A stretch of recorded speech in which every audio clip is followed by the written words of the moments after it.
Olá, pessoal. Meu nome é Roberto Francisco, eu sou CEO da Cucac, uma empresa que trabalha com inteligência artificial, e hoje nós vamos falar de um novo lançamento, a plataforma NeuroSearch. Aqui comigo, Diego Dorgan, é o arquiteto da solução.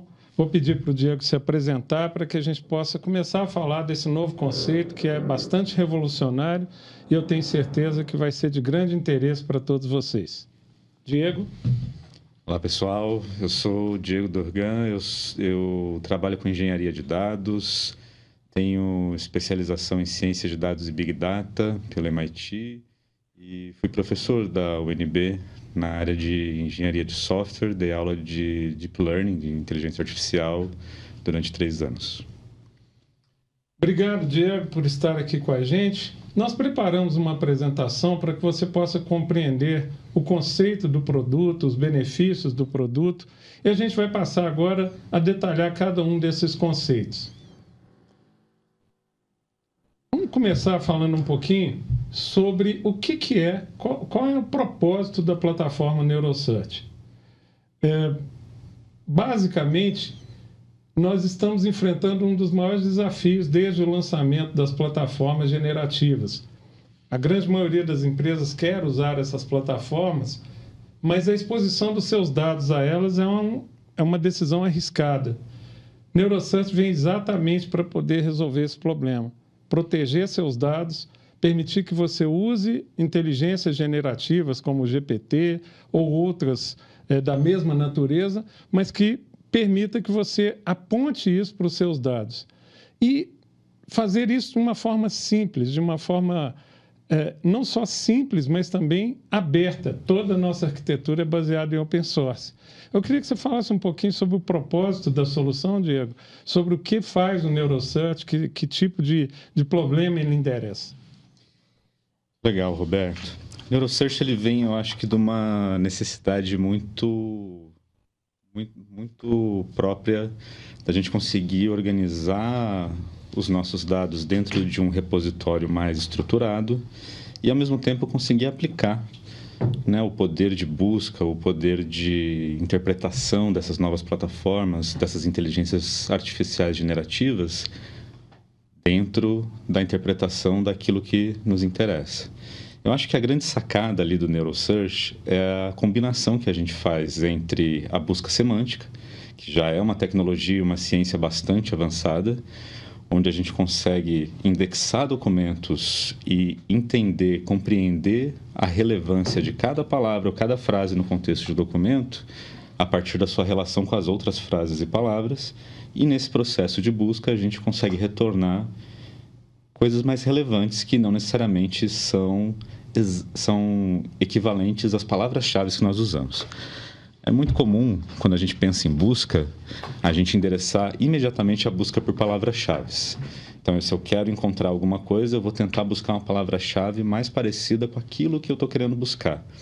No NeuroSearch, essa relação da palavra-chave com o conteúdo passa a não ser o único patamar, né? Passa a não ser mais o único pilar. A gente consegue, a partir do contexto, a partir de uma pergunta natural, encontrar coisas relevantes dentro do contexto que a gente tem armazenado e retornar pedaços, trechos do documento. Eu acho que essa é uma das partes mais importantes quando a gente fala, né, dessa relação do NeuroSearch com o ChatGPT. A gente não envia todos os nossos documentos, a gente pega apenas os trechos que são relevantes à nossa busca e pede para o GPT interpretar de uma maneira clara, objetiva e também segura. Isso faz com que o NeuroSearch te entregue uma resposta muito humanizada, muito relevante, muito assertiva. Legal você falar isso, Diego, sobre a resposta humanizada, porque eu gosto de contar sempre, e vou contar aqui rápido. Há uns anos atrás, muitos anos, mais de 10, nós estávamos fazendo um projeto para uma companhia e, de repente, o dono da empresa entra na sala, uma pessoa sem nenhum contato com a tecnologia, pega uma folha de papel em branco e escreve a seguinte frase, bem no meio da folha: o que você quer saber sobre nós? E ele coloca essa folha e fala assim: olha, eu não vim aqui atrapalhar a reunião de vocês, mas eu entendo que isso aqui devia ser o nosso site, né? Ou seja, ele já tinha uma visão de que era necessário cada vez mais que a máquina se aproximasse da compreensão humana, o que, pelo menos no campo da compreensão, já foi o grande avanço de plataformas como o GPT, Bard e Congênesis. Então, a pergunta que fica é, ok, a partir do momento que a gente pode fazer isso, e agora, com o Neurosearch, a gente pode proteger os nossos dados, que tipo de projeto vai ser impactado? Como é que se fazia as coisas antes, sites, bots? Onde que a pessoa que está nos ouvindo pode introduzir o Neurosearch para resolver problemas que ainda não estão resolvidos, ou melhorar o desempenho de problemas que ela já resolveu com outras tecnologias? Justamente, Roberto. Esse é, acho que, o grande e mais empolgante elemento desse momento na tecnologia, né? Porque a gente sai desse paradigma da pessoa ter que entender a máquina, que é um paradigma bastante comum, né? A gente está acostumado a construir árvores, ontologias, estruturas decisórias, para tornar a navegação cada vez mais intuitiva. E é interessante porque intuitividade tem muito a ver com subjetividade, né? O que é intuitivo para um não necessariamente vai ser intuitivo para o outro. E a gente sai desse paradigma para entrar numa lógica completamente inversa. Agora é a máquina que entende o ser humano. E nessa história da máquina entender o ser humano, vários esforços são feitos, né? Você tem modelos, você tem chatbots com inteligência artificial para tentar interpretar linguagem natural, você tem vários esforços sendo colocados aí na área da ciência. E agora, com a chegada do GPT, isso tudo se tornou muito possível e muito acessível também. Porque agora você conversa com o modelo entende o que você está falando e responde numa linguagem que você compreende. Então, todo aquele esforço, não que ele vai deixar de existir, né? Mas todo aquele esforço que a gente fazia antes de criar arquitetura de informação, ontologia, navegação, passa a ser irrelevante, porque agora você tem uma máquina que compreende o ser humano. Então, a gente está falando de uma tecnologia que pode alterar toda a nossa forma de entrega de informação para o usuário. Então, só para o nosso ouvinte entender, tecnicamente, e especialmente por ser uma plataforma muito aberta, eu posso usar a Neurosearch apontando para vários projetos, para um site, para um banco de dados, para o próprio banco que estiver carregado lá no Neurosearch. Eu posso melhorar projetos que eu já tenho em produção, colocando acesso a respostas com linguística generativa, vamos dizer assim, em qualquer desses projetos. Em qualquer desses projetos e com a capacidade de integração via API. A gente tem uma interface para o Neurosearch, mas essa interface pode ser utilizada ou não. Ele pode ser simplesmente integrado a outros produtos a partir das suas APIs. Você imagina que, como era antigamente, a gente queria acessar algum conhecimento, a gente ia na biblioteca, buscava lá no catálogo da biblioteca por palavras-chave. Esse catálogo nos dava um código decimal de Dewey, que levava a gente para um corredor específico onde estava catalogado o livro. Agora imagine o contrário, imagine você chegar e perguntar para a biblioteca. E ao momento que você pergunta, a biblioteca vai fazer uma varredura em cima de todos os conteúdos, de todos os livros que ela tem, até ela encontrar conteúdos relevantes que não têm necessariamente vínculo com as mesmas palavras que você usou, mas que têm relações intrínsecas e matemáticas entre esses conhecimentos, e ela te entrega na mão exatamente o conhecimento que você precisa. Diego, tem sido muito comum em plataformas generativas, e aqui a gente não pode deixar de citar explicitamente o GPT, as pessoas se preocuparem com o fato, a ideia de que, olha, ele surtou, é o que está se falando por aí, ele pirou a cabeça, né? Eu queria que você falasse rapidamente por que ele pira a cabeça, né? E por que com Neurosearch ele não vai pirar a cabeça.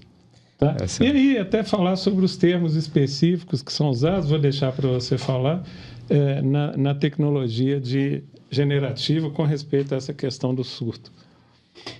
Isso é bem engraçado. Na verdade, com o advento dos Large Language Models, os LLMs, isso confundiu muito a cabeça das pessoas, né? As pessoas ainda olham para isso achando que aquele é um modelo que armazenou todos os dados da internet e tal. Na verdade, como é que funciona o LLM? O LLM, ele analisa muitos dados, uma montanha de 70 bilhões de dados. Cada vez mais, a cada versão. Cada versão eles vão ampliando mais e mais e mais, porque a capacidade de processamento também vai aumentando. Só que, na verdade, ele não armazena o dado dentro do modelo. O que ele armazena é uma correlação entre as palavras, entre a linguagem, que faz sentido para ele. Então, ele armazena o que a gente chama na inteligência artificial de pesos, né? Tanto que na área de inteligência artificial você tem um movimento chamado Free the Weights, ou seja, libere os pesos, que é para você abrir a fonte dos treinamentos, né? Você quer ter... Porque na prática o que ele gera é essa correlação de pesos entre as palavras, que significam as relações entre elas. Então, na prática, ele consegue interpretar um conhecimento, ele armazena relações entre esse conhecimento e na hora que você faz uma pergunta, ele encontra essas relações e reproduz de uma forma mais sucinta o conhecimento que ele mapeou. Mas esse não é um conhecimento necessariamente armazenado ou mapeado com a mesma estrutura que um ser humano armazena. Então, é muito comum, e foi já diagnosticado algumas vezes, né, que ele, na hora de gerar essa relação matemática, ele pode encontrar uma relação matemática que a gente não viu, que ela existe por acaso e a gente não viu. E aí ele dá uma resposta alucinógena, uma resposta que parece uma alucinação. Teve casos em que ele respondeu perguntas sobre política e geopolítica, falando da Alemanha nazista, da União Soviética, como se eles tivessem existido. Por quê? Porque ele não tinha o parâmetro temporal. Como se eles ainda existissem. Como se eles ainda existissem e ele não tinha esse parâmetro temporal para entender em que lugar do tempo ele estava. Porque ele estava, na verdade, analisando um texto. E é isso que se chama na tecnologia de taxa de alucinação que o modelo tem, né? E ele pode gerar umas alucinações, às vezes até envolvendo nomes de concorrentes. A gente teve alguns casos... Autores que nunca escreveram um artigo. Casos no campo do campo jurídico, em que o advogado usou o GPT para criar citações e a citação nunca existiu. Então, na hora que ele publica isso, ele incorre numa fraude, né? Numa mentira. Por quê? Porque não verificou. E aí que chegamos, Diego. Para a gente evitar a alucinação do modelo, né, tem várias estratégias. Nós não estamos aqui para falar sobre o GPT apenas, aliás, nem principalmente, mas tem uma razão pela qual o NeuroSearch, vamos dizer assim, não deixa que ele alucine. E é por isso que o nosso slogan é inteligência artificial sob controle, tá?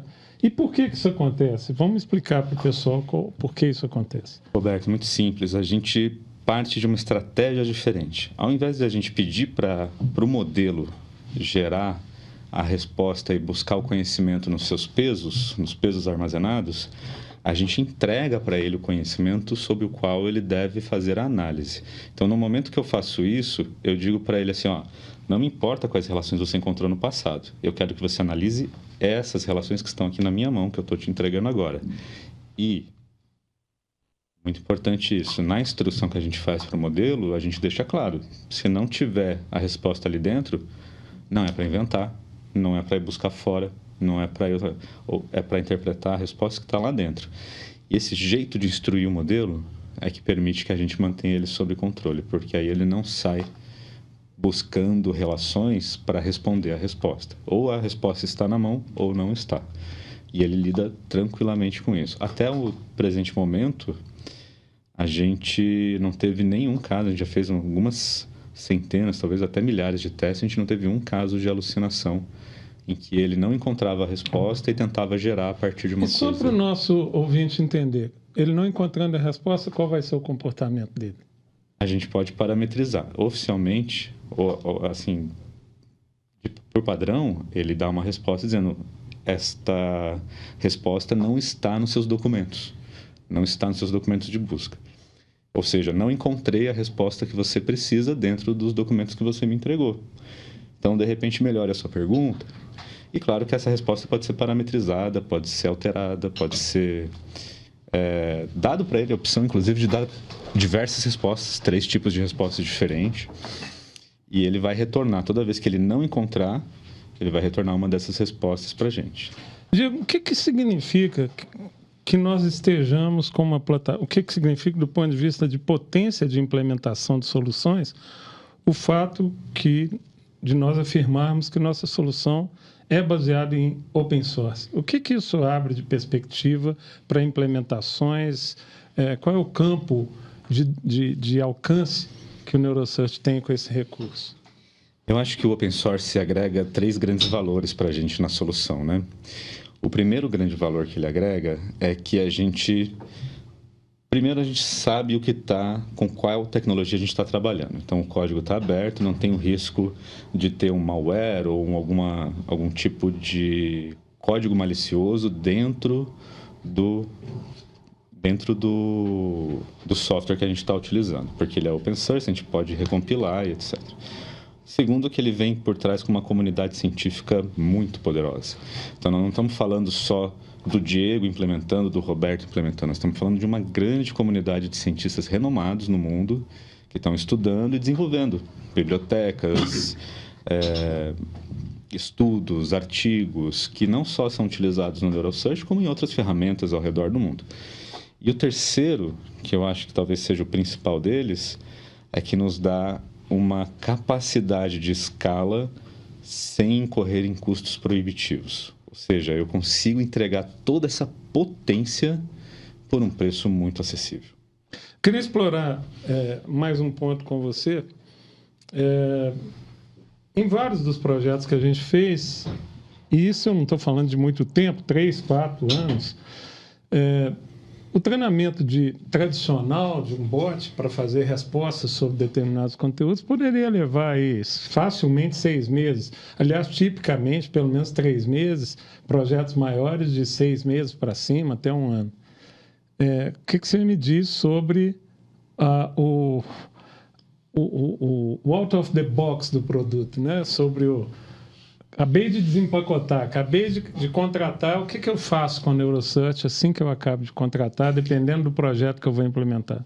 Essa é a parte mais incrível, né? A gente não precisa necessariamente retreinar o modelo, porque o modelo ele já é treinado em cima de muitos parâmetros, ou seja, o treinamento dele já serve para a gente.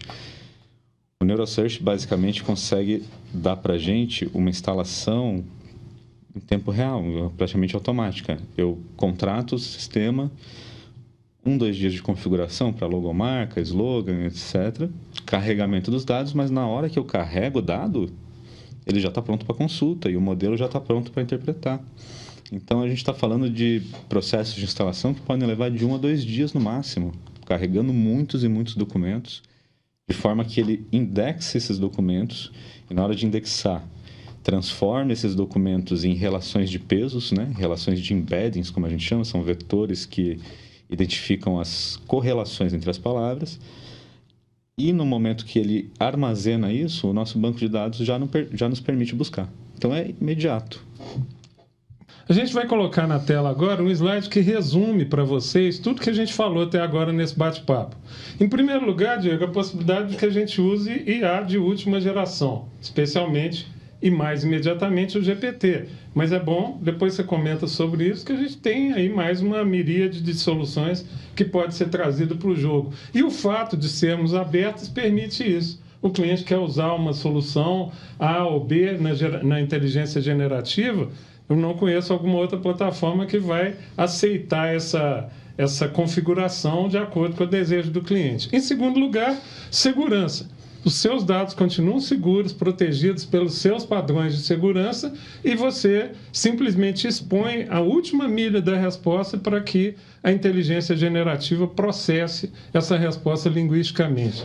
Em terceiro lugar, velocidade, né? Você rapidamente consegue processar essa informação. Não há projetos que antigamente você levaria meses, são realizados em dias, especialmente quando a gente está focado só na parte de documentos baseados em linguagem, né? Nós vamos falar depois da parte de dados. Outro ponto é o preço. O preço é muito baixo, é um preço absolutamente viável. Ao final da nossa apresentação, vocês vão ter acesso a um QR Code, você pode entrar em contato com a gente, mas eu posso adiantar para vocês que um projeto out of the box é muito barato e totalmente viável para empresas de qualquer porte que queiram construir soluções com o NeuroSearch. E, por último, a simplicidade. Não há, para uso imediato, para benefício imediato, embora isso seja possível, não há necessidade de você sair treinando a inteligência em um monte de aspectos, levar meses para fazer isso. Tá? Então, esses 5 benefícios, esses 5 valores são muito importantes para que a empresa aproveite os seus resultados. Continuando agora, eu vou passar para um próximo slide aqui, em que a gente vai falar do fluxo de informação. Queria que você resumisse para ficar claro para o participante aqui, qual é a sequência? Você já falou disso, mas vamos só segmentar. Comprei NeuroSearch, o que eu faço? Acabei de contratar, ele está lá numa cloud, existem variações nas nossas ofertas, mas vamos pensar na solução padrão, que é uma solução cloud. O que eu faço agora? Qual é a sequência? Seguindo aí o que está na tela para o nosso telespectador entender. Primeiro, seleção de dados. Como é que é isso? Muito simples, né? A gente não tem necessidade de preparar nenhum dado especialmente para o NeuroSearch. Ele vai estar pronto para consumir o seu FAQ, o seu manual técnico, o seu portfólio de produtos, a bula do seu remédio, o conteúdo do seu website, os seus vídeos, os seus áudios. Ele está pronto para consumir o teu conteúdo do jeito que ele está hoje. Então, você vai carregar ele, vai adicionar ele numa área administrativa. O NeuroSearch vai carregar, indexar os trechos desse conteúdo todo no banco de dados. E aí, você já pode começar a fazer buscas. Pode definir algumas perguntas padrões para iniciar junto com ele na hora de carregar. E na hora que ele fizer a busca, você tem algumas opções de retorno do resultado, né? Você pode querer mostrar os trechos, os links dos documentos ou não, a confiança do sistema de busca ou não, enfim, aí é uma configuração mais específica. É muito legal, porque você resumiu numa fala muito curta os 5 passos que aparecem ali, mas tem um em particular que eu acho que é muito importante para o nosso telespectador, que é o momento em que você fala assim, onde é que eu vou mostrar esse resultado? Né? Então, por exemplo, algumas soluções de mercado falam assim, eu construo para você um Netflix, tá? Mas será que as empresas, por exemplo, no setor de educação, elas estão em busca de um Netflix ou de algo mais parecido com um TikTok, em que eu tenho uma dúvida, uma pergunta e eu consigo ver exatamente a resposta que eu quero e não um filme longo a respeito de um assunto? Né? Então, como é que a pessoa vai conectar, como é que a empresa vai conectar o resultado de NeuroSearch? Onde que ela pode pôr isso? Onde ela quiser. Essa é a grande beleza. Como a gente tem uma interface via API, a gente pode conectar o NeuroSearch com chatbots, com aplicativos, com websites, com aplicações desktop, se for o caso. A gente não tem um limite de onde a gente pode chegar com isso. E muito menos da forma de apresentação, né, Diego? Que pode ficar, como dizia aquele presidente daquela empresa tantos anos atrás, pode ser uma interface de prompt, né, bem Sim. padrão, como quem já usou o GPT sabe como é, como pode ser algo mais rebuscado, que você contrata uma agência e coloca ali, enfim, cria um design especial para oferecer seu conteúdo, seja de texto, de vídeo. Isso está sob controle do cliente. Sob controle do cliente. A gente pode até mesmo integrar com a Alexa, por exemplo. Criar um skill de Alexa, ou um assistente de voz, como o OK Google, esse tipo de coisa. E fazer uma pergunta via voz e o NeuroSearch receber isso traduzido em texto, né, transcrito em texto, e devolver a resposta para ele transcrever em áudio de volta. Então, aquele cliente... E nós já tivemos alguns, que tenha como desafio, por exemplo, criar um assistente, ou até dar de brinde, né? Fica bonito, né? Eu vou dar uma Alexa ou uma Alexa-like para o meu cliente, e ela vai responder sobre tudo, porque ela é um grande cliente meu, então quem tiver uma dúvida sobre o meu produto, vai ali e pergunta para aquele dispositivo. Imagine se você está vendendo um carro, um apartamento, se você está vendendo um equipamento eletrônico, e aí você dá junto um assistente de voz, e esse assistente de voz já vem preparado e carregado com o NeuroSearch, com todos os manuais técnicos, FAQs, Isso dúvidas. Pode ser uma máquina, pode ser um carro, como você falou, pode ser um imóvel. Pode ser um imóvel. Pode ser um imóvel, pode ser, enfim, um computador, pode ser o que eu quiser.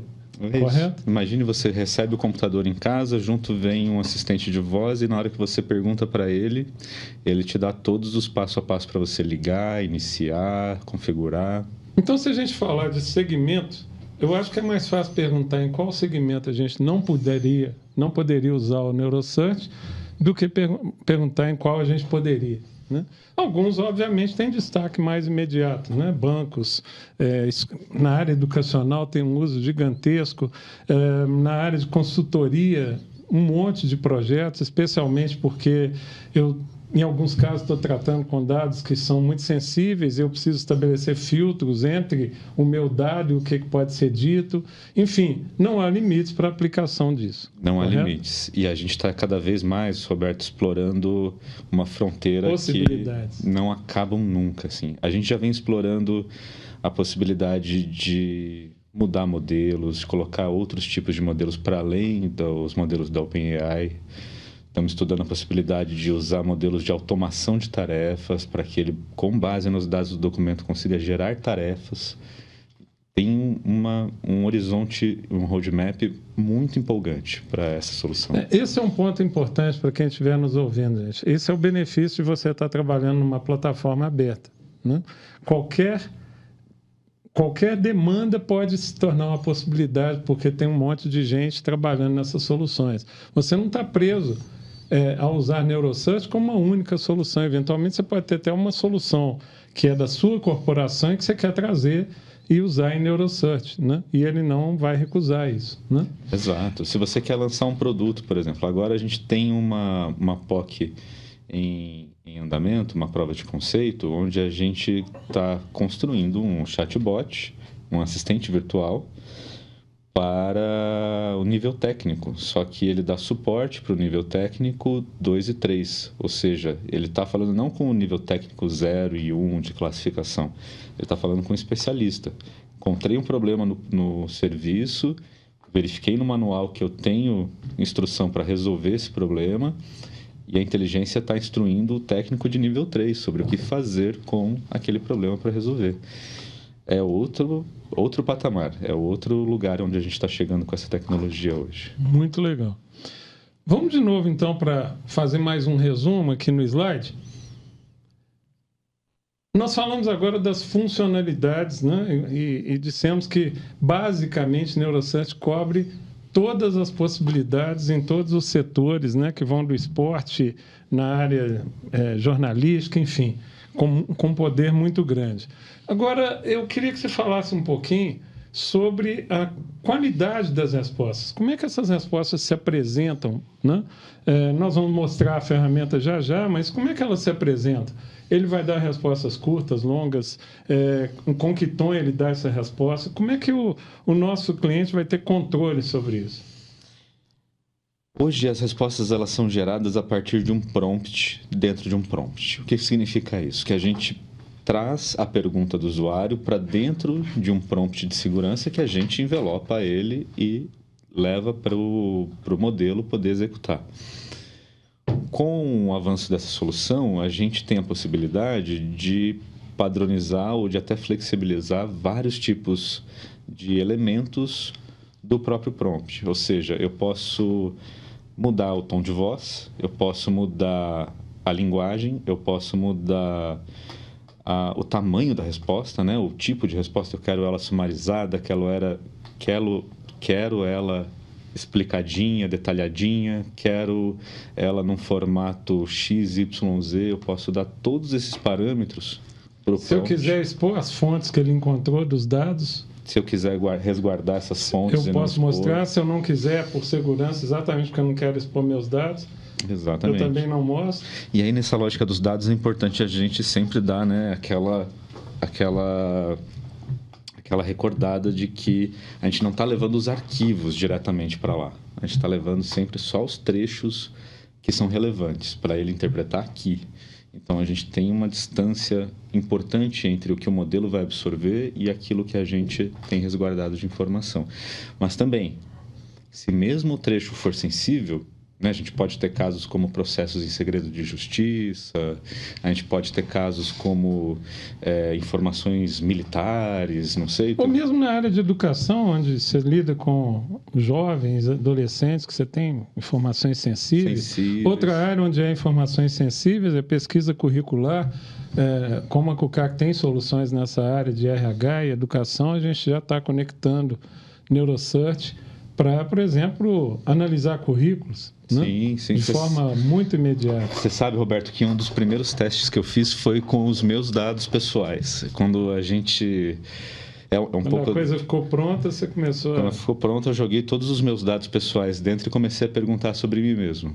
E era uma sensação incrível de o quanto o NeuroSearch me conhecia pessoalmente, porque ele sabia onde eu nasci, quantos anos eu tinha, quais eram os empregos, qual era o meu perfil profissional. Ele conseguiu, a partir do meu currículo, certidão de nascimento, documentos e tal, fazer uma interpretação completa. E esses são dados sensíveis que, eventualmente, precisam estar protegidos. Não está protegidos. Que não podem ser expostos a uma inteligência generativa externa. E dependendo do grau de sensibilidade, a gente pode, inclusive, trocar o modelo da OpenAI por um modelo on-premises, muito parecido com o da OpenAI. Hoje, por exemplo, a gente tem o GPT-J, o GPT-Neo, que estão muito próximos já do Da-23, que é o modelo da OpenAI. E a gente tem outros modelos vindo com uma... né, toda semana é uma surpresa, né? Você tem uma série de modelos sendo treinados e tem uma guerra na indústria sendo travada entre Microsoft, Meta, Google, etc., sobre quem vai abrir o modelo, quem não vai abrir. A OpenAI acha que não deve abrir, a Meta acha que tem que abrir, que a única garantia é ele ser aberto, enfim. Mas tem com isso, né, com esse processo todo, estão surgindo vários modelos todos os dias. E aquela empresa que não quiser usar nenhum modelo, ela quer usar o resultado da busca e oferecer isso num chat, ela pode fazer isso? É possível também, é possível também. Dentro do nosso pipeline de indexação, a gente permite que a busca, o retorno da busca não passe por um modelo necessariamente, só que aí o resultado vira um resultado mais parecido com o do Google. Sim. Sim. Né? Fica mais aquele resultadinho... Mas até isso está sob o controle do cliente. Se ele quer um resultado mais na forma de um índice, né? De uma lista de conteúdos... Uma lista de artigos, de links... Mais do que de artigos, porque ele vai trazer trechos mais específicos desses artigos. Sim. Uma lista de trechos com os links para onde ele vai acessar. Se aquilo for já o suficiente para ele se resolver. Pesquisa de imagem. O que ele é capaz de pesquisar numa imagem? Por exemplo, ele é capaz de identificar isso aqui é uma máquina ou enfim. Vamos falar um pouquinho sobre imagem. Cara, essa é uma das tecnologias que estão bombando hoje no mercado de inteligência artificial, porque até então, o que a gente conhecia até uns anos atrás, o que a gente conhecia de indexação de imagens tinha a ver com segmentação de objetos, reconhecimento facial, alguma coisa na área de OCR. Hoje, com o advento desses modelos mais avançados, a gente tem uma tecnologia que chama Image to Text, né? Ou seja, uma área da tecnologia que se chama imagem para texto, onde basicamente esse modelo descreve, com linguagem natural, o que está apresentado na imagem. Então, se você dá uma foto de um computador, ele descreve lá, aqui tem um computador modelo tal em cima de uma mesa da cor tal, e ele indexa isso em texto. Então, uma vez que ele indexou isso, eu consigo recuperar a partir de uma busca semântica com muita facilidade, porque eu tenho as correlações entre esses detalhes do objeto que está na imagem. E aí, na hora que eu busco, ele não me retorna o texto, ele me retorna a imagem em si. Eu faço a busca lá, por exemplo, eu quero a foto de um Fusca azul. Ele vai buscar todas as fotos de Fusca azul na praia, na estrada, no mar, na cidade, enfim, ele vai trazer tudo que ele encontrar. Um time de futebol com a camisa verde, ou preta, ou branca. E aí, inclusive, ele pode até trazer com outras cores, porque ele entende do lado da busca semântica, ele entende que ele tem a flexibilidade. Falar, não, eu vou trazer a branca, vou trazer a amarela, ou então eu não falei da cor, então ele vai trazer várias cores. E aí ele vai trazer esse resultado para a gente a partir já da busca semântica. Na hora que for interpretar com o modelo GPT, com o modelo de LLM, ele vai traduzir aquilo de volta em uma forma que o usuário consegue consumir, né? E claro que daí a gente tem a opção de trazer ou o conteúdo já mastigadinho ou a foto ou a mídia em si. Isso quer dizer que em projetos, especialmente de educação, eu posso conectar meu conteúdo de vídeo, meu acervo de vídeo, a partir da transcrição desse acervo, eu posso conectar com trechos específicos de um vídeo e oferecer uma solução muito mais, como eu disse há pouco, muito mais TikTok do que Netflix, no sentido de que eu vou assistir o vídeo, algo que já existe há algum tempo, mas era caríssimo, que agora fica ao alcance da contratação de NeuroSearch. Exatamente. Ele fica muito mais simples e muito mais fácil, porque junto com esse arcabouço tecnológico todo que a gente está consumindo, que a gente está absorvendo, vem também as APIs de transcrição de áudio open source, né? E essas APIs, elas dão para a gente a separação por sentença e o timestamp de cada sentença, ou seja, a transcrição já me dá em que lugar do vídeo aquela informação está. E aí eu consigo partir direto para cima dela. E aí eu só preciso conectar onde eu quiser algum tipo de código para mostrar aquele trecho do vídeo a partir daquele momento. E aí, se eu estou falando de uma plataforma estilo Netflix, eu posso usar só a API do NeuroSearch para buscar o conteúdo. E o retorno dela vem para a interface dessa plataforma. E é essa plataforma que vai abrir o vídeo lá no lugar correto, no momento certo. Ou se eu estou falando de um sistema de busca de acervo de mídia, por exemplo, né? As grandes produtoras, as grandes emissoras sempre tem aquela videoteca, né? Gigantesca. Especialmente na área do jornalismo. No jornalismo, e é um trabalho hercúleo, né? Você conseguir indexar tudo, botar as palavras-chave, registrar os timestamps dos lugares. Né? Agora nós estamos falando de pegar tudo isso do jeito que ele está digitalizado, né? Do jeito que ele está, indexar ele inteirinho, e aí ele já vem para o sistema de busca com todo o conteúdo disponível. Muito bom, Diego. Vamos dar um passo à frente com o nosso slide? Então, falando de benefícios, nós estamos falando de respostas precisas e completas em segundos, né? Então, decisões muito rápidas, flexibilidade, rapidez para usar e instalar, melhorar continuamente o treinamento. Queria que você desse uma palhinha sobre isso. Eu quero começar a ajustar o treinamento, eu quero ajudar ele a achar respostas cada vez mais corretas. Isso é possível? Isso é possível também. A gente tem claro, né, uma possibilidade de adicionar mais documentos, mais trechos, etc. Mas existe uma maneira da gente dar para ele...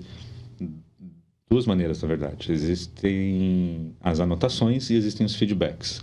Nas anotações, eu pego o conteúdo e vou meio que fazendo etiquetas. Você fala, isso aqui é um animal. Que é uma forma bastante tradicional de se fazer, né? De treinar modelos, fazendo anotações. E criando entidades, destacando ali, né, substantivos. Ou seja, aquilo que eu sabia para as empresas que já avançaram nesse campo, aquilo que você sabia, você continua podendo aproveitar nos seus modelos. Em alguns casos pode ser super necessário, né? Você pode ter, por exemplo, uma marca que também é um nome ou um substantivo de uma pessoa. Então, para você garantir que a inteligência não vai interpretar aquilo errado, se você já anota e fala, isso aqui não é um nome, isso aqui é uma marca, e assim por diante. E o feedback, Diego? O feedback é a parte mais legal, porque ele é em tempo real. Você recebeu o resultado, testou ali com ele, recebeu o resultado, você dá um like, um dislike, e ele sabe que ele trouxe o resultado certo ou o resultado errado. Isso faz com que o mecanismo dele de busca fique mais aprimorado a partir de um balanceamento. Ou seja, na hora que eu buscar, que alguém for bater aquela busca de volta, ele teria a tendência de retornar o mesmo resultado, mas como você deu um feedback negativo ou positivo, aquilo vai influenciar no retorno. Então, se você der um negativo, ele vai priorizar outro resultado. Se você der um positivo, ele vai trazer esse resultado com mais força. Então é importante para o nosso ouvinte entender que as estratégias que ele já conhecia estão mantidas, tá? Mas com a diferença de que você produz resultado muito mais rápido. Você não depende somente de anotações e feedback para conseguir começar a produzir resultado. Esse resultado é out of the box, né? Voltando aqui para os nossos benefícios, nós estamos falando também de suportar aplicações de portes diferentes, né? Então, eu posso ter uma aplicação muito simples, por exemplo, um manual ou um conjunto de manuais de um fabricante, e a aplicação é essa. Eu simplesmente, em dias, estou com esses manuais no ar e esses manuais se tornam um assistente sobre aquele produto, tá? Ou eu posso ter uma aplicação complexa, como você disse, retornando ações sobre processos.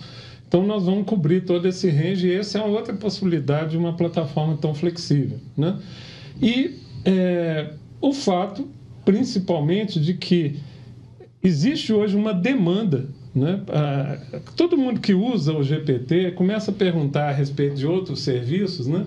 Por que eu não posso consultar aquela marca ou me relacionar com aquela marca da mesma forma que eu pergunto ao GPT? E aqui eu tenho um caso clássico, né? Os comentários de produtos em qualquer marketplace, né? Sim, sim. A gente fica ali tendo que debulhar, às vezes, dezenas de comentários, seja sobre um hotel, sobre um produto, o que for, quando, na realidade, eu posso simplesmente julgar tudo aquilo por uma inteligência e ter a resposta. Mas eu não quero fazer isso porque eu não quero entregar esse dado aberto para ninguém. Tá? São dados da minha propriedade, então eu posso proteger isso com a NeuroSearch, correto? Exatamente.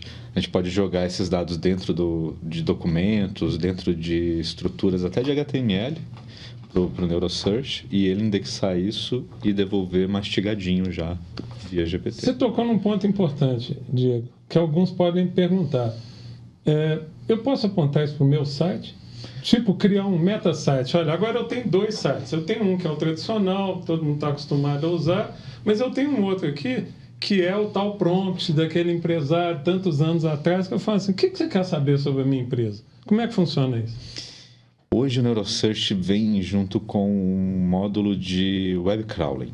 O que significa isso? Que eu posso dizer para ele, olha, vem até o meu website, até a minha URL, e desça tantos níveis de links que você encontrar. E ele vai varrer o URL e interpretar, obviamente, né, o conteúdo do website e indexar ele para que ele venha para a base de dados do jeito que o usuário enxerga lá na ponta. Então, quando você tem essa demanda como o empresário solicitou, você vai ter a possibilidade ou via um mecanismo de busca normal ou via um chatbot que você pode perguntar o que você quer saber e ele vai entregar o URL, o link ou o trecho que ele já tem indexado lá dentro e já encontra e entrega para o usuário. Muito legal.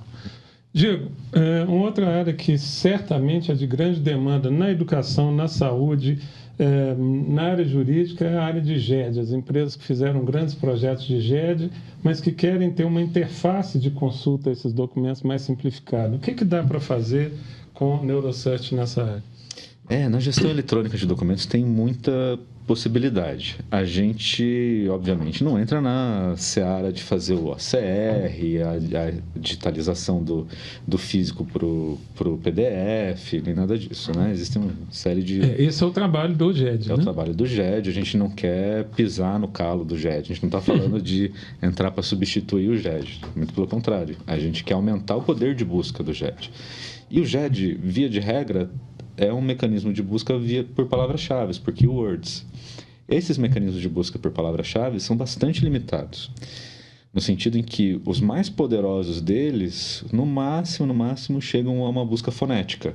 Então, se eu trocar uma letra, errar uma letra aqui ou ali, ele ainda consegue se virar. Ele é tolerante a isso. Consegue ser tolerante, se é letra maiúscula ou minúscula. Se eu uso um cedilha, um C ou um S no lugar, ele entende, né, a fonética daquela sílaba sem problemas, mas ele não vai para além disso.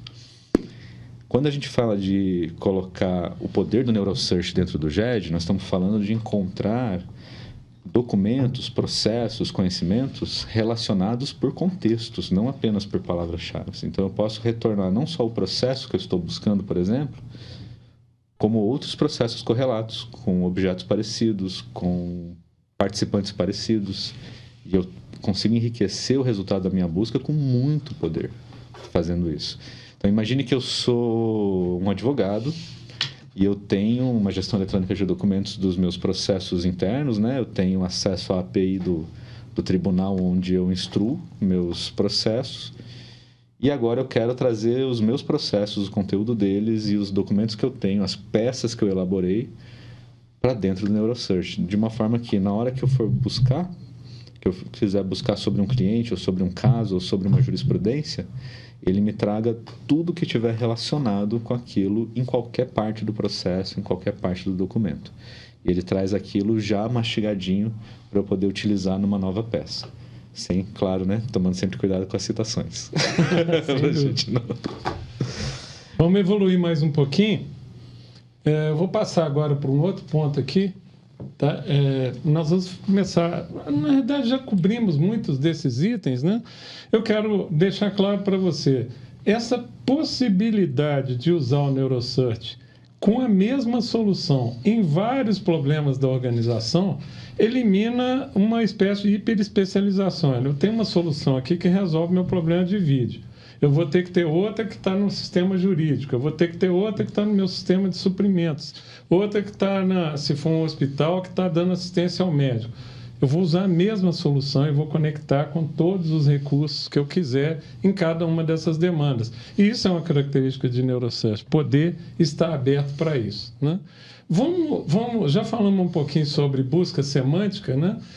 Se você quiser dar mais uma palhinha sobre essa tela, para que o nosso ouvinte entenda o que é o poder da busca semântica que NeuroSearch implementa.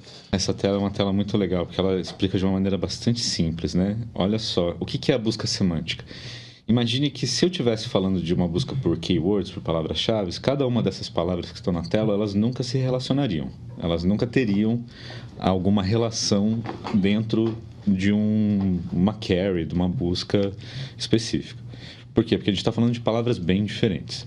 Mas, quando essas palavras são apresentadas, elas são apresentadas dentro de frases, são apresentadas dentro de contextos, ou seja, elas têm outras palavras correlacionadas com elas e essa matriz de pesos das correlações faz com que permite que a máquina compreenda que essas palavras têm relevância ou significado entre elas.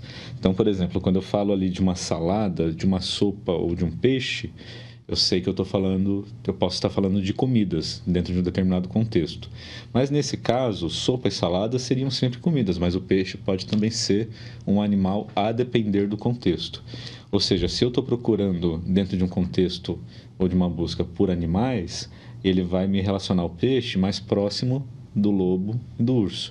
E essa proximidade ela é calculada como distâncias euclidianas, ou seja, é uma fórmula matemática relativamente simples e já um tanto bem conhecida.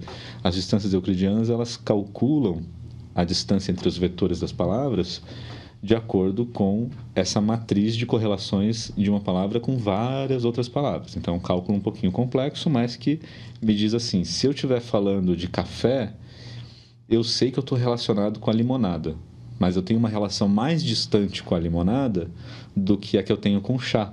Porque com o chá, eu sei que eu tenho relações mais próximas com as mesmas palavras, mesmas sentenças, porque elas são bebidas quentes, que estão dentro do mesmo contexto. Então, essa capacidade de trazer a relação de contextos para dentro de uma matriz de cálculos matemáticos permite com que o sistema busque.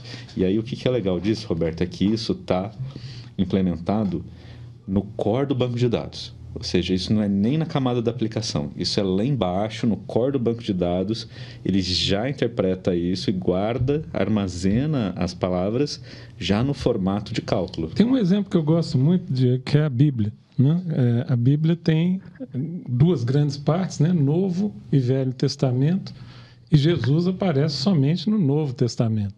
Mas quando você pensa numa busca semântica dentro da Bíblia, Jesus emerge como um valor muito grande, porque ele está frequentemente relacionado a vários outros personagens, inclusive relacionado com o Antigo Testamento. Acho que esse é um exemplo que dá para a pessoa ter uma ideia do que é esse valor semântico, esse valor dessa distância entre as palavras. Mas qual que é a consequência disso, do semântico? Que significa que a busca agora não é mais só de frequência. Explica um pouquinho. Significa que quando eu faço uma busca, e isso é muito, muito relacionado à forma como a gente se comporta naturalmente na sociedade, né? Quando eu faço uma pergunta, quando eu faço uma busca, eu não estou necessariamente só pedindo por um resultado exato, um resultado objetivo e absoluto. Mas, de repente, alguma outra informação pode me dar uma pista, pode me dar um caminho, pode me dar uma intuição para uma resposta, para um lugar diferente. Então, às vezes, imagina que a gente está aqui conversando e falando assim, cara, usando o mesmo contexto, né, da Bíblia. Numa passagem X, Jesus falou tal coisa e tal. E aí você para, raciocina um pouco e fala, pois é, isso é muito parecido com alguma fala que o Moisés falou em algum outro momento no Velho Testamento, tal. Aí outra pessoa pode relacionar isso com Pedro, com outro apóstolo, ou coisa assim. Por quê? Algum profeta, enfim. Porque o personagem, o substantivo, a pessoa do qual a gente está falando, ele tem correlações de contextos com outros. Não é o mesmo, nem tem o mesmo papel, mas do ponto de vista da narrativa, da construção, ele está ali também fazendo um papel preponderante. Ou seja, para mim, na hora de responder a minha dúvida, ele tem relevância. O papel do outro tem relevância, porque eu posso usar ele como uma analogia ou como uma inspiração para resolver uma questão que eu não necessariamente tenho uma resposta imediata. E essa possibilidade, atrelado a um banco de dados, ou seja, uma camada mais baixa ali, que já me permite executar isso em tempo real, me garante um poder de busca muito grande, inclusive do ponto de vista de expansão. Você imagina que se eu quiser manter uma aprendizagem contínua para algum aplicativo, vamos dizer que eu quero usar o Neurosearch como um componente dentro de uma solução. E aí, na hora de usar ele como componente, eu quero que ele traga para mim só os resultados dos comentários ou das avaliações dos filmes, mas eu quero só dos últimos 3 meses. Não quero mais antigo do que isso, porque pode se tornar irrelevante, e não quero mais do que 3 meses, ou não quero menor do que 3 meses, porque senão eu não tenho suficiente. Então, eu vou estabelecer uma janela e vou dizer 3 meses. E aí, de tempos em tempos, eu vou alimentando pela API do Neurosearch e removendo os documentos antigos e colocando novos. Ou seja, você está falando de uma situação em que a avaliação, por exemplo, de um hotel, mais do que 3 meses, para o meu propósito de viajar amanhã e ficar nesse hotel, pode ser irrelevante. Pode até não ser, mas a chance de ser é muito grande. Uma semana é muito pouco, porque eu vou ter muito poucos comentários. Mas eu consigo o tempo inteiro ter o up-to-date, a atualização do que de fato as pessoas estão pensando sobre aquilo. Naquele momento. E aí eu posso manter isso atualizado, e no momento que eu removo um documento e adiciono outro, eu já dou um novo treinamento para a máquina, para o componente. Ou seja, eu não preciso me preocupar em parar, renderizar, treinar. Uma outra aplicação muito legal para isso é na área de currículos, não currículos para contratação, mas acompanhamento dos profissionais que tem na sua empresa. Eu gosto muito de Pierre Levy, né, como ele constrói toda aquela ideia de árvore de conhecimento que ele propôs. E você saber qual é o conhecimento que tem na sua organização é relevante. Então, se você tem os currículos das pessoas e você quer saber se tem alguém que tem determinado conhecimento, é muito mais fácil perguntar com o Neurosearch do que ter que indexar todos aqueles currículos em algum banco e perguntar sobre esse conhecimento. E muito mais efetivo, né? Imagine que você vai ter ali uma base de currículos. Vamos dizer que essa base esteja atualizada, eu carreguei essa base de currículos no Neurosearch e eu quero perguntar para ele, eu preciso de alguém que saiba fazer um aplicativo React. Ele pode te responder assim, olha, não tem nenhum desenvolvedor React, mas você tem um desenvolvedor JavaScript. Por quê? Porque a busca semântica me permitiu encontrar o cara do JavaScript, que não necessariamente é React, mas que de repente pode resolver meu problema. Pode resolver meu problema. Isso é muito poderoso mesmo. Vamos seguir. Falando sobre indexação de documentos, sobre vídeos, sites, planilhas, na forma de embeddings, né? Agora vamos seguir sobre a permanência de contexto. O que está sendo pensado sobre manutenção de contexto? Aqui é uma das questões mais fundamentais, que é como é que a gente manipula o modelo. É onde a gente está falando basicamente de não deixar a inteligência alucinar. Por que eu não deixo ela alucinar? Porque eu quero... Inteligência artificial sob controle. Uma inteligência artificial sob controle, exatamente. Então, para eu ter ela sob controle, eu preciso instruí-la de forma correta. Eu preciso garantir que a instrução seja compreendida por ela. Nesse momento é que entra a permanência do contexto. Ou seja, eu digo para ela assim, olha, eu vou te passar esses documentos e vou te passar uma pergunta. Você precisa responder esses documentos, responder essa pergunta de acordo com o que tem dentro dos documentos que eu estou te passando.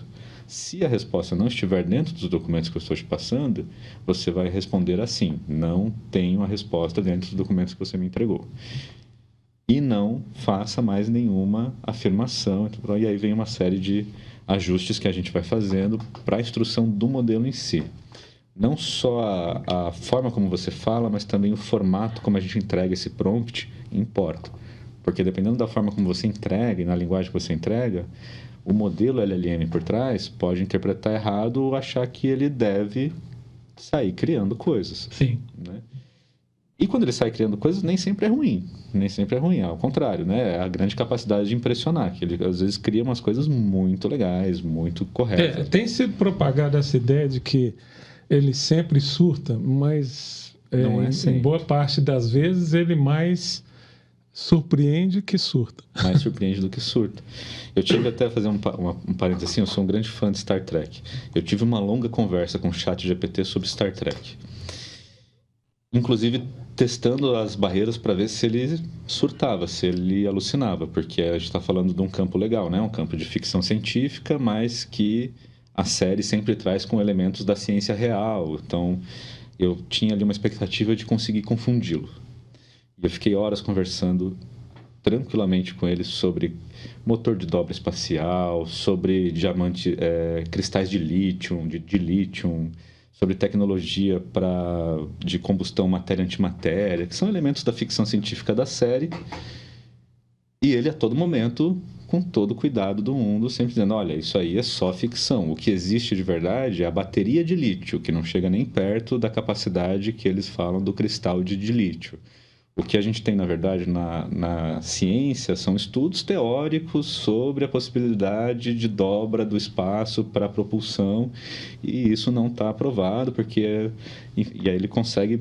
Então, assim, é muito impressionante a capacidade dele também de se manter na realidade. Mas o risco existe. O risco existe... E o risco para uma empresa, né, Diego, seja, por exemplo, um hospital, uma escola... é um risco quase irretratável, né? No momento que ele acontece, se você não tem estrito controle, se a sua IA não está sob controle, corrigir isso exige um esforço, uma gestão de crise bastante... E a gente sabe, né? A grande regra da internet que todo mundo conhece, é que o print é eterno. O print é eterno. O print é eterno. Então, uma vez que ele respondeu errado, alguém printou, jogou no Facebook, jogou no Twitter... nunca mais se recupera a tua marca. Você nunca mais consegue se recuperar daquele... Então, a Microsoft é o grande exemplo disso. Sim. Hoje. É uma história antiga, quando ela coloca aquela inteligência dela disponível e ela surta em menos de 48 horas, ela surtou. Exato. A TAI, né? Que era... esqueci qual era o significado da sigla, mas que em 24 horas começou a reproduzir conteúdo ofensivo, conteúdo extremamente crítico, e queimou a imagem da empresa pra caramba. A mesma coisa aconteceu quando ela lançou o GPT no Bing. E os relatos dos usuários, né, que, claro, estavam ali também testando seus limites, etc., mas os relatos dos usuários era que o sistema do Bing estava ameaçando eles, estava trazendo formas de relação verbal violentas para dentro da relação de busca. Então, nesse momento, você vê ali o tanto que a Microsoft... Ninguém quer esse problema. Você não quer uma inteligência que no meio de por exemplo, de uma Black Friday, começa a criticar seu produto ou falar que bem do concorrente ou qualquer outra coisa que é absolutamente inesperado, né? Exatamente. Você precisa ter controle sobre ela. Você pode falar isso que está aqui, não mais do que o que está aqui. E no mundo que a gente vive hoje, né, cheio de polarização e discursos de ódio, você sempre tem um risco muito grande de entrar num debate político, ou de usuário tentar fazer a tua inteligência artificial entrar num debate político. Aliás, os usuários, os desbravadores, eles serão sempre aqueles que testam a capacidade do produto. Né? Exatamente. É por isso que logo no início... esse tipo de coisa, como aconteceu com a Microsoft, acontece, porque esses são os desbravadores que vão lá para responder aquela pergunta, deixa eu ver o que ela faz, se... e aí, infelizmente... Você imagina se você chega, acorda um dia de manhã e tem um print na internet dizendo que a tua inteligência, já que a tua empresa não acredita em Deus, ou que apoia o comunismo, ou que faz apologia ao nazismo, sabe? Você fica... Não pode correr esse risco de jeito nenhum. Vamos avançar um pouquinho agora, Diego. Explicamos essa questão do campo semântico. da busca semântica, né? Já falamos da integração do chat GPT para dar as respostas em linguagem natural. Queria que você explorasse, não do ponto de vista conceitual, você já falou, mas o quão simples é usar a API da plataforma? Então, a gente tem feito algumas experiências muito legais com o Rasa. E já nesse mundo do GPT tem tido, né, alguns lançamentos. A gente vem acompanhando aí lançamentos de bots e plataformas somente com o GPT para fazer agentes de resposta. Esse processo tem gerado muita empolgação e muita crítica ao mesmo tempo.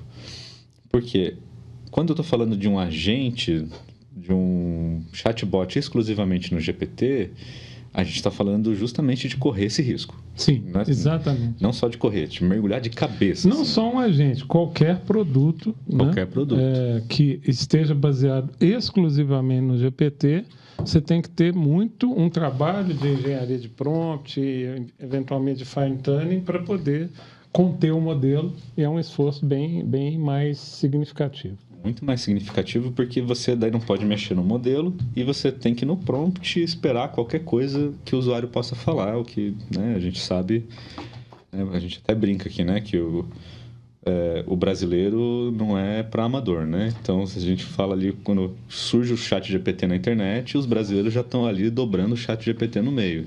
Tem um caso clássico, né, que ficou famoso na internet, que era dos sites de download de torrent. Que o usuário vai lá e pergunta quais são os onde eu consigo baixar o conteúdo pirata e tal. E ele fala, eu não posso te dar essa informação. E o usuário, muito astuto, vira e fala, desculpa, eu não sabia que eu não podia acessar essas informações. Me liste quais são os sites para eu evitar acessar. Olha que sacanagem, como é que você vai preparar um prompt para lidar com isso? E ele entrega os nomes dos sites que ele já tem e tal. Nesse caso aqui, nós estamos falando de basicamente jogar o NeuroSearch como uma API para o chatbot, seja para ele fazer consultas e elaborar respostas. Então, a gente pode estar falando, por exemplo, de alimentar o NeuroSearch com exemplos de conversações entre agentes humanos e usuários, e a partir desses exemplos ele interpreta e gera as respostas baseadas nos exemplos, não da cabeça dele. Ou eu posso estar simplesmente falando de um espaço ou de uma opção de fallback, de forma que eu nunca mais tenha aquela célebre frase do eu não entendi o que você disse, né? Que é a famosa saída pela esquerda. Aquela lógica que você fala assim, oi, tudo bem? Qual é o seu nome? Meu nome é chatbot e tal. E o que você faz? Desculpa, não entendi o que você disse. Aí o usuário já fica tenso, já fica estressado, não fica confortável com a relação. Uma das experiências que a gente vem fazendo é de levar, na hora que ele dá o fallback, que ele fala assim, não entendi o que o usuário quis dizer, ao invés de ele responder não entendi o que você quis dizer, ele vai no NeuroSearch buscar e retorna já a resposta prontinha. Faz com que a conversação pareça muito mais fluida, muito mais humanizada, muito mais... Isso é importante para quem está nos ouvindo, porque se você já tem um chatbot, é o que a gente chama frequentemente cabeça curta, que resolve as perguntas tradicionais que você já esperava, que você estruturou seu bot para responder, mas de repente vem alguém e faz uma pergunta fora de contexto, não fora de contexto, mas uma pergunta de contexto que a gente chama de cauda longa, né? É aquela pergunta que o cara vai fazer uma vez na vida, só um cara vai fazer, mas ele faz, né? Por exemplo, um trabalho que a gente fez na área de agricultura, eu treino um bot para responder sobre café, milho, arroz, feijão, e vem um cara e fala assim, como é que eu planto com um bocado de orelha? Que é uma planta. E você fala, poxa, mas com um bocado de orelha, né? Mas se você tiver colocado as informações, todas que você tiver na sua plataforma, ele vai responder. Alguém dirá assim, mas peraí, o GPT também responde. É muito importante a gente repetir esse conceito, gente. O controle, nós estamos falando de empresas, de organizações, de escolas, de hospitais. E se você diz assim, ok, o GPT, provavelmente alguém que nos ouviu aqui vai lá no GPT perguntar se ele conhece o cumbucá de orelha. Eu já adianto que conhece. E disser assim, não, eu faço diretamente com ele. Ok, a partir desse momento, não é mais você, não é mais a sua organização. É a OpenAI, é o Google, é quem quer que seja que está respondendo. Então, nós estamos falando de aplicações operacionais, de aplicações que são consumidas pelo seu público interno, pelo seu público externo, e que você tem que ter a garantia de que ele só responderá aquilo que você autorizou que ele respondesse. Exatamente. Tá? Mas o uso da API é simples, Diego, para quem tem time de programação, contrata alguém que desenvolve um site, Super só para as simples. pessoas saberem se há alguma complexidade. Super simples. A gente usa o framework da OpenAPI, que é o framework mais comum de navegação, ou seja, ele tem uma autodocumentação. Então, a API já te dá um espaço, um Swagger, para você fazer testes. E ele basicamente recebe um parâmetro obrigatório, que é a busca, e te dá a opção de colocar alguns hiperparâmetros a mais, que é a quantidade de respostas e a quantidade de documentos que ele tem que retornar. Com esses 3 elementos, você já consegue fazer a busca pela API. De forma simples. Voltando aqui para a nossa sequência, vamos falar um pouquinho mais, vamos avançar um pouquinho. Além da API, queria que você falasse agora, antes da gente fazer uma demonstração do roadmap. O que a gente está pensando aí para frente? Algumas coisas nós já falamos, mas só para organizar tudo que foi dito. Agora, daqui para frente, o nosso roadmap inclui melhorar o nosso processo de web crawler de páginas web. O que significa isso? Que eu preciso ter capacidade para entender melhor. O Neurosearch vai ter uma capacidade muito mais rica de entender a estrutura do website, não só a partir do sitemap, mas a partir da estrutura de links que ele encontrar e o quanto que ele vai poder navegar, inclusive, se necessário, para fora do site, né? Eu posso encontrar links referentes à minha organização, a outros parceiros. Se eu quiser, eu posso ir atrás desses dados, senão eu me mantenho dentro do site. Então, ali tem um desenvolvimento bem específico de web crawler para a gente organizar. O próximo passo nosso seria daí oferecer para o usuário ajustes de tonalidade e customizações de prompt out of the box. Ou seja, a gente não quer que o usuário tenha que escrever o prompt todo. A gente quer dar todas as opções já prontas para ele, só selecionar e escolher. Eu quero que seja num tom de voz assim, num formato assado. E esses parâmetros já vão estar na interface da aplicação para a gente customizar.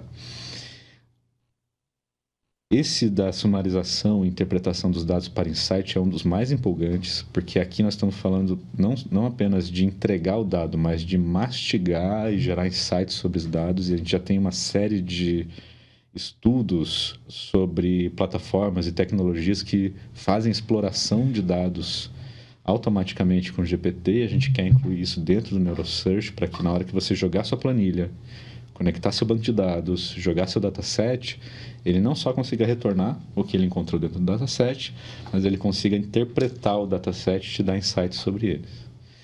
A plataforma de anotação para fine tuning deve vir já mais em breve, que é onde a gente vai fazer a anotação dentro dos conteúdos, né? Tudo que a gente indexou vai estar disponível para fazer a anotação, e a anotação vem junto com ela uma pseudo-anotação.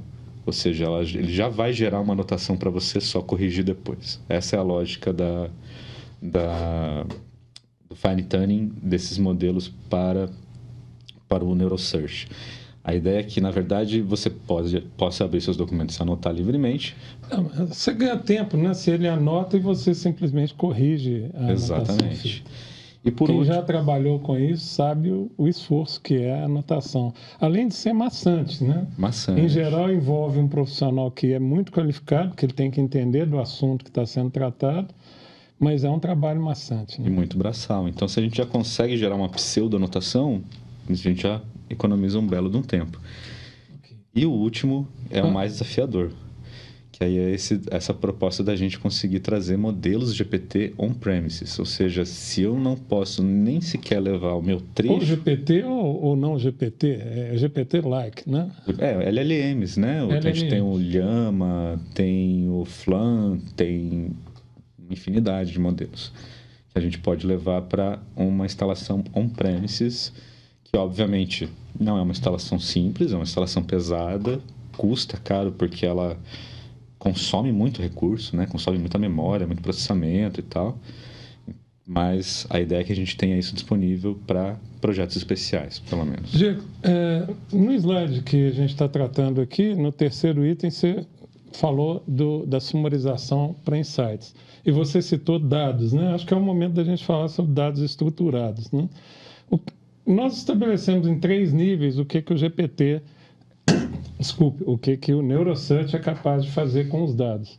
Vamos falar rapidamente para quem está nos ouvindo. No primeiro nível, ele faz o quê? O que ele é capaz de fazer, por exemplo, sobre uma tabela? Vamos sempre imaginar uma tabela para ficar fácil para as pessoas entenderem. Digamos que eu tenho lá uma tabela com nome, endereço, telefone, ou então com placa de carro, ou enfim, a tabela que o nosso ouvinte queira imaginar. O que ele é capaz de responder sobre tabelas imediatamente? Hoje o NeuroSearch conta com um módulo de indexação de dados tabulares. O que significa isso? Que ele vai receber uma tabela X, de um tamanho determinado, e essa tabela vai ser interpretada por ele a partir das suas linhas e colunas, e ele vai conseguir buscar informações dentro da tabela. É muito importante isso para ele, esse poder de busca, porque se eu não tenho esse poder de busca, o que eu estou entregando para ele, na verdade, onde ele vai estar buscando, vai ser um textão, porque a própria tabela ela é definida como um código de texto. Então, quando eu dou para ele essa capacidade de compreensão tabular, ele consegue identificar conteúdos em linhas e consegue me retornar o trecho da tabela que me é relevante. Então, indo do bem básico, qual é o telefone de fulano? Telefone de fulano, qual é a placa do carro do fulano, qual é o CPF, o RG, qual o montante de vendas no mês X do ano Y, esse tipo de coisa, mais de localização do dado na tabela. Ou seja, isso é out of the box, isso é Está pronto. Vem implementado nele. Bem implementado. Qual seria o nível seguinte? O nível seguinte seria a gente conseguir garantir sumarização, ou seja, se eu quero encontrar médias, contagens, se eu quero encontrar desvio padrão, se eu quero encontrar cálculos de maior ou menor, mínimo e máximo, né? São operações de sumarização de dados que permite com que ele daí gere novos dados sumarizados para interpretação. Esse processo não é um processo desconhecido mais, ele já existe, já tem disponível tecnologia open source para isso, mas a gente tem ali um desafio que é garantir a entrega completa dos dados. Ou seja, como eu retorno trechos, como o NeuroSearch retorna trechos, se eu pego um volume de dados e seleciono só um trecho dele para sumarização, o resultado da minha sumarização vai dar incorreto. Então, ele precisa entender que quando ele está lidando com dado, ele não pode entregar um trecho. Ele tem que pegar sempre a fonte completa. Para garantir que ele vai fazer a sumarização correta. E no terceiro nível é que a coisa fica realmente interessante, que é onde entram os agentes, né? A proposta de agentes. Ou seja, ele começa a olhar para esse dado e começa a te dar insights.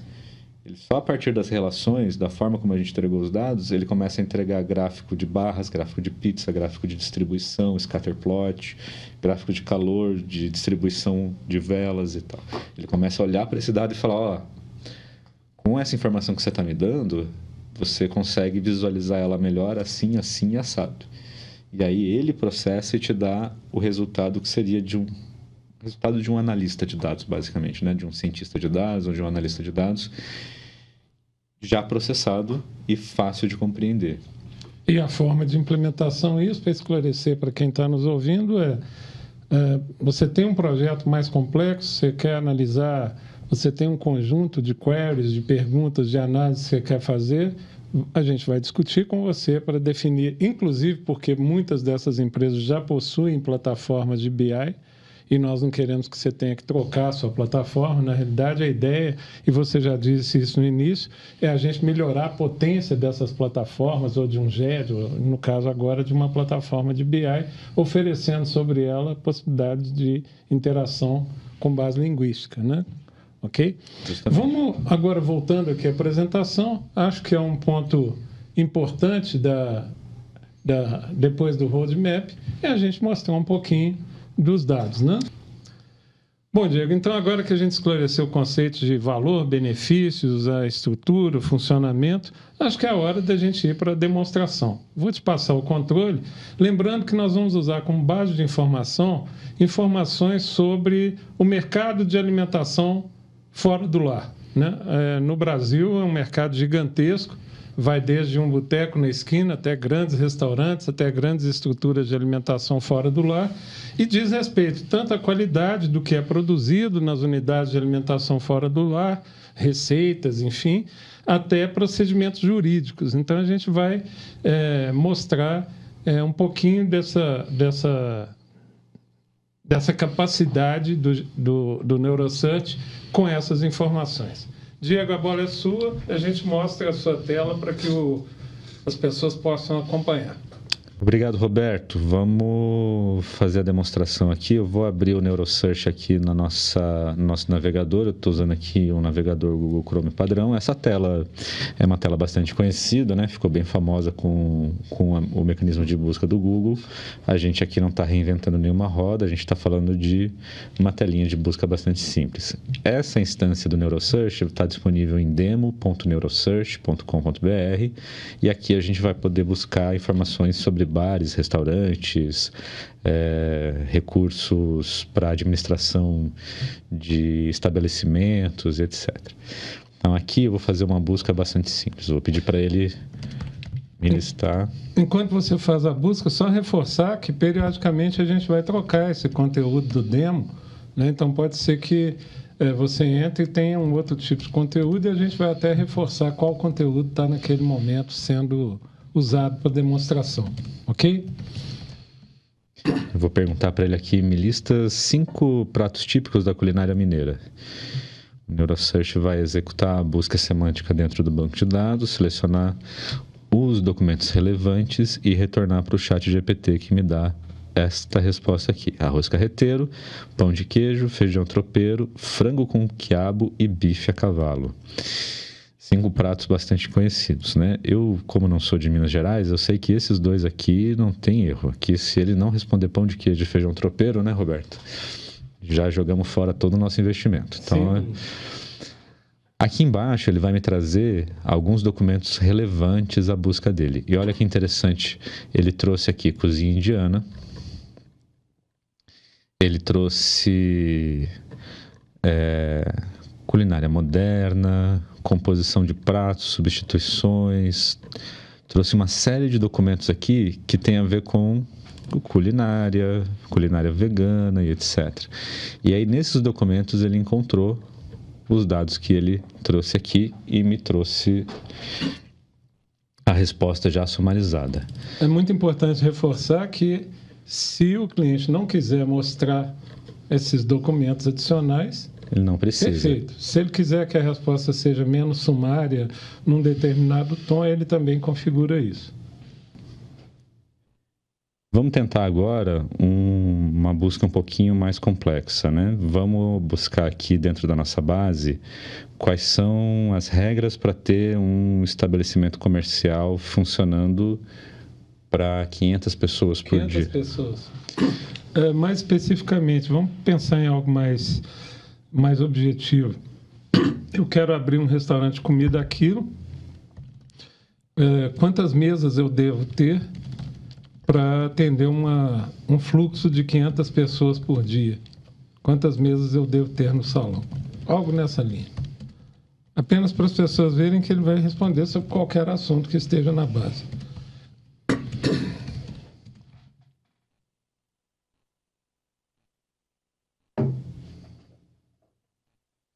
Entre 35 e 40 mesas e cadeiras. Ele já me dá aqui também os documentos que têm relevância, né? Onde ele encontrou esses dados. Olha a relevância disso, gente. Essa é uma das demandas para uma pessoa que vai abrir um restaurante, né? Ela tem que saber, tá bom, eu vou abrir um restaurante, eu estou esperando um fluxo de 500 pessoas. E esse imóvel que eu estou buscando aqui, será que vai atender para esse fluxo, né? Então, é um dado bem relevante, tá? E a gente pode ir para outras variações. Qual você vai fazer agora?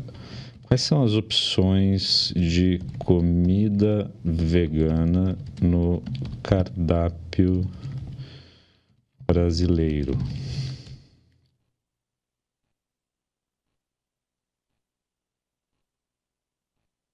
Ele vai executar a busca.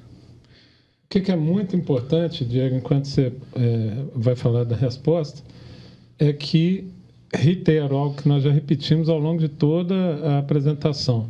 Ele só vai responder o que a organização que é dona desse conteúdo autorizou que ele responda. Ele não vai, se você fizer essa mesma pergunta ao GPT, ele vai responder aquilo que esteja no campo de ação dele, no campo ontológico dele, né? Exatamente. E aqui não. Tá? Aqui ele vai trazer apenas o que ele encontrou nos documentos listados aqui embaixo. E aqui por trás, só para mostrar... das pessoas lerem... Ah, sim. Existem várias opções de comida vegana no cardápio brasileiro, incluindo tortilhas, quesadilhas, tacos, burritos, enchiladas sem queijo e carne, pastéis de proteína de soja, tomate, azeitona, caju. Aqui ficou difícil para ele, né, Roberto? Porque a culinária brasileira também é uma grande... Sim, mas ele respondeu. O importante é ele responder as opções para a pessoa que vai abrir o restaurante. Então, é essas que estão aqui disponíveis no material. Olha, eu acho, uma situação real, eu acho que ele não está respondendo o suficiente. Então, isso quer dizer o quê? Que eu preciso de um documento, né? O pessoal, os donos do conteúdo precisam de documentos que descrevam melhor essas opções de cardápio. Tá? Porque tudo que estava no seu repositório foi trabalhado. E ele identificou aqui, trouxe uma série de informações relevantes também, né? Eu queria ir para um campo jurídico, né? Aliás, antes no campo jurídico, num campo de sanitário, que também é outro tema de interesse, né? É que um cliente pode contaminar a pista, né? A pessoa está ali no restaurante e vai pegar seu alimento, como é que ele pode contaminar a pista? Será que existe alguma informação lá sobre isso? Lembrando, se não existir, não há resposta disponível. Ele não vai criar nada a partir do nada, né? Como um cliente pode contaminar uma pista de alimentação de comida quilo?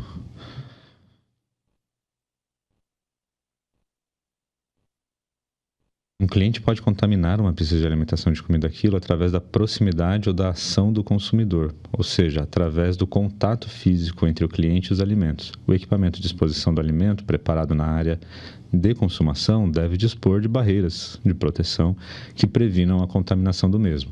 Então veja que ele já retornou aqui a instrução que já estava presente nos documentos que a gente carregou lá dentro. E esses documentos, eles são carregados dentro de uma área administrativa protegida por senha. Então eu posso vir aqui, no meu caso já vou estar logado, né? Aqui é uma área protegida, logada.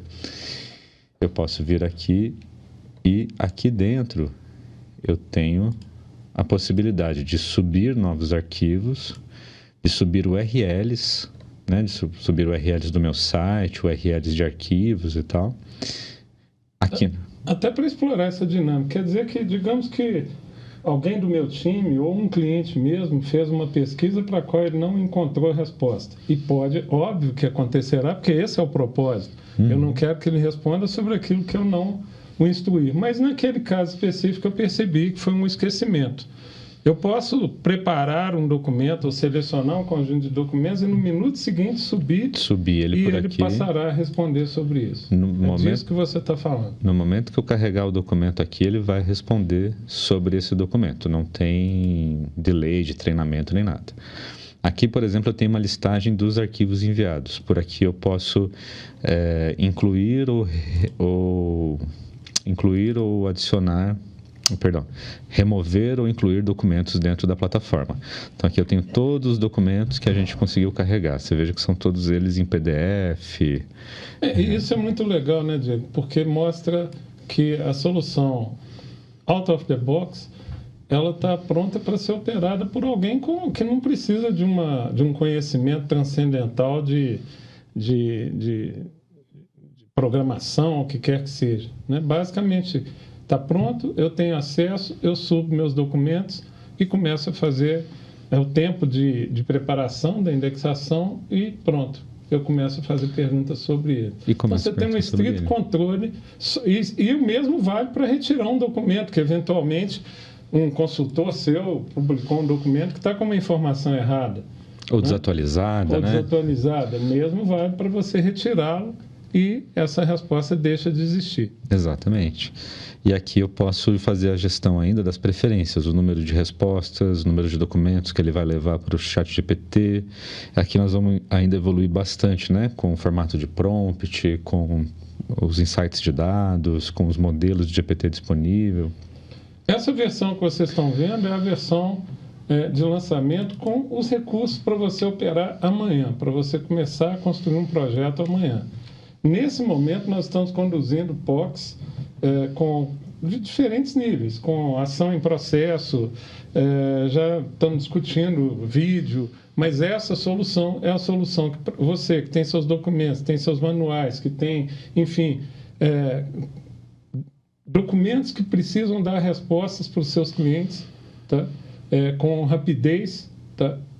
Com linguagem, numa forma linguística eventualmente coloquial, mais formal, se for jurídico, por exemplo, é tão simples quanto que vocês estão vendo. De fato, eu adoro essa demonstração, porque em todas as vezes que eu faço essa demonstração, as pessoas falam, é isso? E eu respondo, é isso, é simples, tão simples quanto isso. Tão simples quanto isso. Para quem já fez um projeto anterior, né, o Diego citou durante a apresentação bulas de remédio, a gente já fez um projeto envolvendo bulas de remédio, sabe o quanto que é difícil você, no momento zero, a inteligência sabe exatamente nada a respeito do conteúdo. Ainda que ela já tenha os documentos, mas ela não sabe nada a respeito deles. Exato. Né? E muito menos consegue responder com algum nível de eficácia linguística.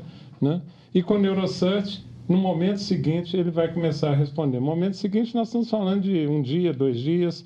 Né? E eu gostei muito quando você explicou, Diego, que o tempo maior, eventualmente, é para preparar uma interface mínima, conectar no meu site ou o que for demandado. Né? Exatamente. Claro, repito, projetos mais sofisticados que envolvem, por exemplo, o vídeo, não é algo de horas nem de dias, porque eu tenho que definir quais são os vídeos, eu tenho que trabalhar com a transcrição dos vídeos e aí disponibilizar. É um pouco mais demorado, mas não tem uma complexidade transcendental. Né? Não tem. E ele é bastante intuitivo, né? Você vê que a gente está falando de uma interface razoavelmente fácil de utilizar, né? E que é interessante, você citou o Google, né? Mas também interface muito parecida com o próprio ChatGPT, né? Que não é muito diferente disso, né?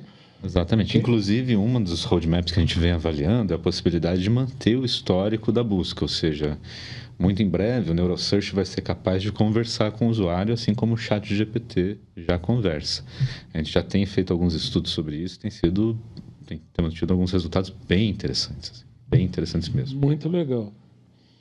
Gente, nós estamos terminando a nossa demonstração.